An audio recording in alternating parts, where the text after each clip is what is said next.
চিউলি ৰ'দৰ আঘোণ, পুমহীয়া পথাৰৰ সোণতলী। অসমীয়াৰ প্ৰাণৰো প্ৰাণৰ সোণগুটি বুটলাৰ সময় এয়া। তেজক পানী কৰি কৃষকৰ কষ্টই পাৰ পোৱা দিনৰ নানা উদযাপন। জীয়াই থকাৰ খুদকণ গোটাব পাৰিলেই কঁকালৰ গামোচাখন এৰিব পাৰি। এই সময়ছোৱা সোণগুটি চপোৱাৰ লগতে ব্যস্ত হৈ পৰে ন ন খোৱা উৎসৱত।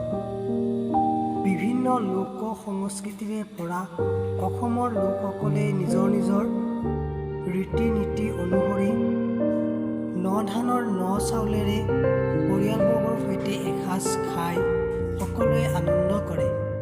এই আনন্দই মিলাপ্ৰীতিৰ লগতে কৰ্ম কৰি সফল প্ৰাপ্তিৰ বাট দেখুৱায়। উদ্যমী কৃষকে আকৌ সোণগুটি ফচলৰ নতুন প্ৰেৰণা পায়। এয়া অসমীয়াৰ আৱেগপূৰ্ণ স্বাভিমান। আহক আমি সকলোৱে এই সৰু সৰু সুখবোৰ উদযাপন কৰোঁ। পথাৰৰ বুকুত সপোন সিঁচা কৃষকৰ সৈতে একেলগে পালন কৰোঁ প্ৰাপ্তিৰ ৰঙীন উৎসৱ।